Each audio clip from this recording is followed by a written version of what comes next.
کہ وہ اذان دیں گے. تو وہ اذان جب دیتے تھے وہ بہت خوبصورت آواز میں دیتے تھے. وہ جو ہے نا مؤذن کے نام کے اوپر جب بھی ہم جاتے ہیں ہمیں یاد آتا ہے تو حضرت بلال کی بہت بڑی اہمیت ہے. وہ حضور پاک صلی اللہ علیہ وسلم کے دور میں مؤذن تھے. رسول اللہ صلی اللہ علیہ وسلم نے اذان کی فضیلت بیان کرتے ہوئے کہا قیامت کے روز اذان دینے والوں کی گردنیں تمام لوگوں سے زیادہ بلند ہوں گی. گویا اللہ تعالیٰ روز قیامت ان لوگوں کو اذان کے باعث بلند مقام عطا فرمائیں گے. حضرت ابو ہریرہ رضی اللہ تعالیٰ عنہ بیان کرتے ہیں کہ رسول اکرم صلی اللہ علیہ وسلم نے فرمایا اذان کی وجہ سے مؤذن کی مغفرت کر دی جاتی ہے. تو یہ بھی یاد رکھیں جو بچے جو لڑکے اذان دیتے ہیں ان کی مغفرت کا بھی ایک سبب ہے. تو لازمی طور پر یہ ہر لڑکا اپنی زندگی میں اذان ضرور یاد کرے اور اذان دینی چاہیے. آپ صلی اللہ علیہ وآلہ وسلم کا یہ بھی ارشاد ہے اگر یہ معلوم ہو جائے اذان دینے اور پہلی صف میں نماز پڑھنے کا کتنا ثواب ہے تو ہر شخص آگے بڑھنے کی کوشش کرے حتیٰ کہ فیصلے کے لیے قرعہ ڈالنا پڑے.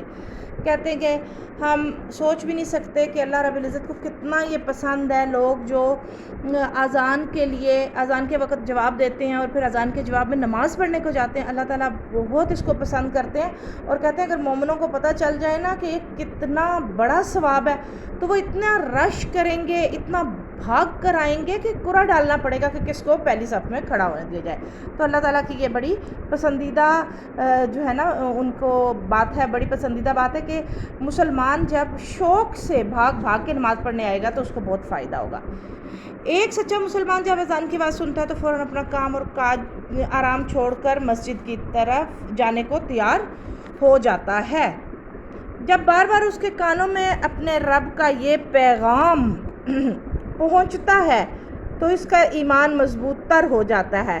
اس کے دل میں اپنے رب کی عظمت ہمیشہ کے لیے بس جاتی ہے. اسے یہ یقین حاصل ہو جاتا ہے کہ اس کی فلاح نماز کی ادائیگی ہی میں ہے. اب اللہ تعالیٰ نے بتایا کہ جس شخص کو پتہ چل جائے کہ نماز کتنی بڑی نعمت ہے جو اللہ تعالیٰ کو بہت پسند ہے تو دنیا میں کوئی بھی بندہ نماز نہ چھوڑے, اور ایک سچا مسلمان تو کبھی چھوڑتا ہی نہیں. تو بچوں اگر آپ بچپن سے ہی نماز کی عادت ڈال لو گے تو یہ آپ کی ساری عمر کام آئے گی. آج کے بعد تمام بچے نماز کا ضرور خیال رکھیں اور جب اذان ہو تو زیر لب ایک دفعہ اس کو ضرور دہرائیں جو مؤذن کلمات پڑھ رہا ہے. اذان کے فضائل. اذان کی آواز انسان کے دل میں اللہ تعالیٰ کی بڑائی کا خیال پیدا کرتی ہے. اذان سنتے ہی انسان دنیاوی کاموں کو چھوڑ دیتا ہے, گویا دنیا کی بجائے دین سے رغبت پیدا ہوتی ہے. یہاں تک اذان کی آواز پہنچتی ہے شیطان وہاں سے بھاگ جاتا ہے. اذان دینے والے مقام پہ اللہ تعالیٰ کی رحمت نازل ہوتی ہے. اب آپ دیکھیں وہ بچے جو اذان دینے کی اہمیت کو آج سمجھ گئے ہیں وہ بھی یہ جان لیں گے کہ جہاں پہ اذان دی جاتی ہے نا وہاں پہ اللہ کی رحمت نازل ہو جاتی ہے. اذان انسان میں وقت کی پابندی کا خیال پیدا کرتے ہیں. ظاہری بات ہے جب نماز اپنے ٹائم ٹیبل کے مطابق آپ پڑھیں تو وقت کی پابندی ضرور ہوتی ہے. اذان مسلمانوں میں اتحاد اور اتفاق کی دعوت ہے. اذان جو ہے نا وہ مسلمانوں میں آپس میں اکٹھے بیٹھنے کا سبب ہے. جب اذان ہوتی ہے ہر طرح کا مسلمان مسجد میں آتا ہے, آپس میں ایک دوسرے سے ملتے ہیں, سب مسلمان بھائی ایک دوسرے کے مسئلے سنتے ہیں, ایک دوسرے کا خیال کرتے ہیں. یوں ایک مسلمان سے دوسرے مسلمان کا اتحاد ہوتا ہے اور رابطے مضبوط ہوتے ہیں. اذان کے بعد جہاں تک پہنچتی ہے وہاں تک موجود ہر چیز قیامت کے دن اذان دینے والے کے حق میں گواہی دے گی. آپ کو تو پتہ ہے کہ قیامت کے دن ہر چیز اپنے ہونٹوں سے خود بتائے گی کہ کیا ہوا تھا کیا نہیں. تو وہ چیزیں جہاں پر اذان دی جا رہی تھی, وہ جگہیں جہاں پر اذان دی جا رہی تھی وہ مؤذن کے حق میں گواہی دیں گی. سو بچوں آپ لوگوں نے یہ بھولنا نہیں ہے, آپ نے ہمیشہ یاد رکھنا ہے آپ اذان دینے والے بنیں اور اذان لڑکیاں گھر میں سنیں اور اسے دہرائیں. اس کا بہت ثواب ہے. مؤذن پر اللہ تعالیٰ کی رحمت نازل ہوتی ہے. اللہ تعالیٰ قیامت کے روز مومنین کی عزت افزائی فرمائیں گے اور مومنین یاد رکھیں کہ مؤذن ان میں بھی مسلمانوں میں بھی بہتر مسلمانوں کی جگہ پر ہوں گے جب وہ اذان دیتے ہیں.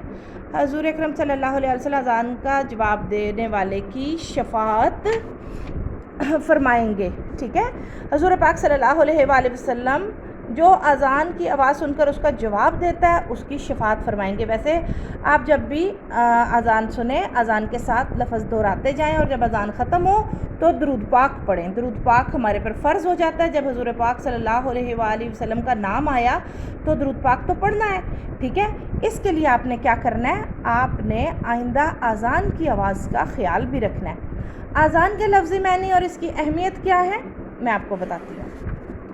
دیکھیے، اذان کا مطلب ہوتا ہے اطلاع دینا یا اعلان کرنا، ٹھیک ہے۔ مسلمانوں کو نماز کی غرض سے بلانے کے لیے جو الفاظ پکارے جاتے ہیں اسے اذان کہتے ہیں۔ اذان اللہ اکبر کے لفظ سے شروع ہوتی ہے۔ اس میں اللہ کی بڑائی، اس کی بندگی کی شہادت، رسالت کا اقرار اور نماز پڑھنے والوں کی بھلائی کی دعوت کا بتایا گیا ہے، ٹھیک ہے۔ یہ آپ کا کوشچن نمبر 1 تھا۔ اذان کی فضیلت بیان کریں۔ یہ جو اوپر ہم نے سوال پڑھا ہے نا، اس میں اذان کی فضیلت بھی شامل ہے۔ آپ ایگزیکٹلی اسی کو بھی لکھ سکتے ہیں۔ اذان کی ابتدا کیسے ہوئی، ٹھیک ہے بچوں۔ یہ دیکھیں جب حضور پاک صلی اللہ علیہ وآلہ وسلم مدینہ میں آئے اور مدینہ میں مسجد نبوی کی تعمیر ہو چکی تھی، تو ضرورت پیش آئی کہ لوگوں کو اسلام کی دعوت کے لیے کیسے بلایا جائے۔ تو پھر اس وقت حضرت عبداللہ بن زید انصاری رضی اللہ تعالیٰ عنہ کے حضور کے پاس آئے اور انہوں نے کہا کہ میں نے یہ خواب دیکھا ہے کہ ایک مؤذن جو ہے وہ اذان دے رہا ہے اور اذان کے الفاظ بھی ہیں۔ تو آپ نے کہا یہ بالکل درست آپ کا خواب ہے، اور اس کے بعد اذان جو ہے وہ ابتدا ہو گئی اور آج دن تک، بلکہ قیامت کے دن تک رہے گی۔ پھر یہ اس طرح سے ہوا۔ جناب یہ تو ہمارے سوالات کے جوابات تھے۔ اگلے ٹاپک پہ آتے ہیں۔ اگلا موضوع ہے درست کے جواب پر ٹک کا نشان لگائیں، ٹھیک ہے۔ اذان کے لفظی معنی ہے اعلان کرنا۔ اذان دن میں کتنی مرتبہ بلند ہوتی ہے؟ 5 مرتبہ۔ اذان کی آواز بلند کرنے والے کو کیا کہتے ہیں؟ مؤذن۔ اذان سنتے ہی شیطان پہ کیا اثر ہوتا ہے؟ شیطان بھاگ جاتا ہے۔ اذان کی آواز سے مسلمان پہ کیا ہوتا ہے اثر؟ انسان کا ایمان مضبوط ہوتا ہے۔ اچھا، درست جملوں کے آگے ٹک اور غلط کے سامنے کراس کا نشان لگائیں۔ اذان کے لفظی معنی اطلاع دینے ہیں، بالکل صحیح۔ اذان کی آواز صرف پاکستان میں بلند ہوتی ہے، جی نہیں، غلط، یہ پوری دنیا میں بلند ہوتی ہے۔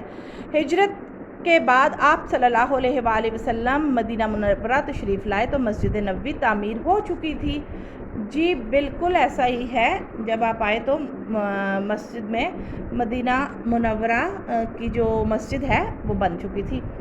حضور اکرم صلی اللہ علیہ وسلم نے حضرت عثمان غنی کو اذان کے الفاظ سکھائے۔ حضرت عثمان کو تو نہیں سکھائے تھے، حضرت بلال کو سکھائے تھے۔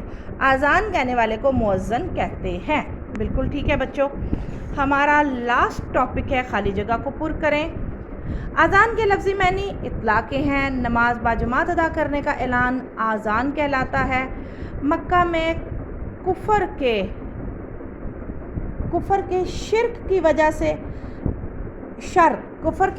وجہ سے مسلمان باجماعت نماز نہیں ادا کر سکتے تھے۔ حضور اکرم صلی اللہ علیہ وسلم نے حضرت بلال کو اذان کے الفاظ سکھائے۔ اذان کہنے والے کو مؤذن کہتے ہیں۔ اذان کہنے والا بندوں کو نماز کے لیے اللہ کی طرف پکارتا ہے۔ مؤذن کا اسلامی معاشرے میں بلند مقام ہے۔ اذان کے وقت شیطان پر ہیبت طاری ہو جاتی ہے اور وہ بھاگ جاتا ہے، ٹھیک ہے۔ اذان مسلمانوں میں اتحاد و یگانگت کی دعوت ہے، ٹھیک ہے بچوں۔ اب ہم اس کا ذرا ایک دفعہ ریکیپ لیتے ہیں۔ ریکیپ میں ہم دیکھتے ہیں کہ جو اذان ہے وہ اللہ تعالیٰ کی بڑائی اور اللہ تعالیٰ کی عظمت، حضور پاک صلی اللہ علیہ وسلم کی رسالت اور ہمارا اللہ کو ماننے کا اعتراف اس میں بیان کیا گیا۔ دوسرا یہ ہے کہ جب مدینہ منورہ میں آئے تو مدینہ منورہ میں لوگوں کو بلانے کے لیے اذان کی ضرورت پیش آئی اور اس طرح اذان کی ابتدا ہوئی۔ مسلمان اذان کو سنتے ہی اس کا دل خوش ہوتا ہے اور اللہ کے رسول کی دعوت ملتی ہے تو مسلمان اس میں نماز پڑھنے کے لیے چلے جاتے ہیں، جبکہ شیطان اس سے بہت گھبراتا ہے اور ادھر سے بھاگ جاتا ہے۔ اب اذان کا طریقہ یہ ہے کہ جب اذان دی جائے تو اس کے لیے ہر مومن مسلمان اس کو ہلکی آواز میں دہرائے اور اذان مکمل ہونے پر درود پاک پڑھیں۔ تو یہ ہمارے لیسن کا ایک میں نے چھوٹا سا آپ کو ریکیپ دے دیا ہے۔ کوشچن آنسرز آپ کو میں نے بتا دیے ہیں، آپ ایک دفعہ اس کتاب کو پوری طرح سے اس چیپٹر کو پڑھیں گے، کتاب کو دہرائی کریں گے تو آپ کو یہ اچھی طرح آ جائے گا۔ پھر بھی اگر آپ کو کوئی پرابلم آ رہی ہے تو مجھے کمنٹ میں بتائیے۔ اپنا خیال رکھیں، اللہ حافظ۔